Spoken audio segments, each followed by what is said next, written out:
نماز جو ہے اللہ تعالیٰ کی قربت کا ایک ذریعہ ہے. ہم نماز پڑھتے ہیں، اس سے دعا مانگتے ہیں، اور قرآن پاک کا ایک ہدایت ہے، اس میں چھوٹی چھوٹی دعائیں ہیں بہت ساری، حسبنا اللہ و نعم الوکیل، نعم المولا و نعم النصیر، اسی طرح کی اور بہت ساری.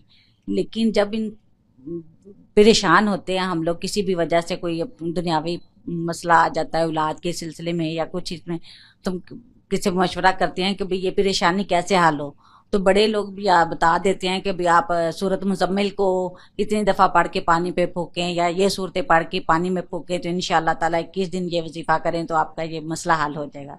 تو آپ کی اس بارے میں کیا رائے ہے؟ یہ سب لوگوں کے تجربات ہیں. جس طرح لوگ اللہ تعالیٰ کی بنائی ہوئی کائنات میں چیزیں دریافت کر لیتے ہیں، آخر یہ ہماری ساری طب کیا ہے. کسی نے کسی موقع پر کسی درخت کی جڑ کاٹ کے چبا لی تو بیماری دور ہو گئی. تجربات ہی ہیں نا لوگوں کے. یہ سب تجربات ہی سے دوائیں بنتی ہیں، تجربات ہی سے مختلف نوعیت کے علاج کیے جاتے ہیں. تو بعض لوگوں نے قرآن مجید کے بارے میں بھی یہ تجربات کیے ہیں. تورات کے بارے میں بھی یہ معلوم ہوتا ہے کہ یہود میں یہ تجربات لوگ کرتے تھے. کسی نے کوئی آیت نکالی، پڑھی، اس کا خیال ہے کہ اس سے اس کو فائدہ ہو گیا. اسی طرح کے تجربات جیسے لوگ کرتے ہیں.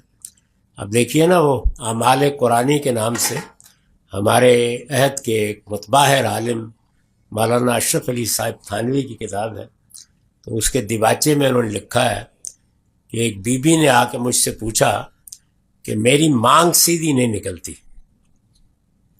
اور اس پر شوہر کچھ بہت جزبز ہوتے ہیں، ناراض ہوتے ہیں. تو وہ کہتے ہیں کہ کہا گیا کہ بیوی اہدنا الصراط المستقیم پڑھ کے نکالنا، مانگ سیدھی نکلنے لگی. اب اہدنا الصراط المستقیم کا سیدھی مانگ سے کیا تعلق ہے؟ وہ تو سڑک سیدھی ہو اس سے بھی تعلق نہیں ہے. اس طرح کے بعض تجربات بزرگوں کے، دوسرے لوگوں کے، وہ لوگ کرتے ہیں. اس کا کوئی تعلق اللہ اور رسول کی کسی ہدایت سے نہیں. یعنی قرآن مجید اصلاً اس مقصد کے لیے آیا ہی نہیں. وہ ہدایت کی کتاب ہے، اس کو پڑھنا چاہیے، اس سے علم حاصل کرنا چاہیے.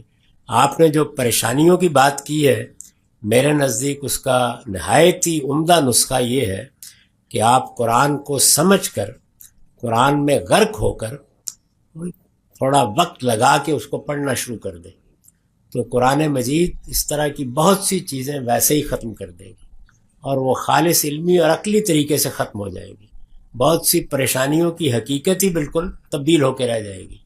لیکن بہرحال یہ لوگوں کے تجربات ہیں.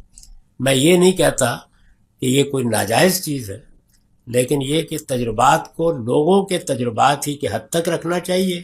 آپ کو فائدہ ہوتا ہے تو کر لیجئے، نہیں ہوتا تو نہ صحیح.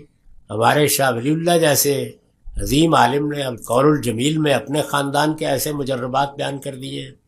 اس کو بھی کسی موقع پر پڑھ کے دیکھ لیجئے، اس میں بھی آپ کو اس طرح کی بہت سی چیزیں مل جائیں گی. لیکن اس کا اللہ کے رسول کی ہدایت سے کوئی تعلق نہیں.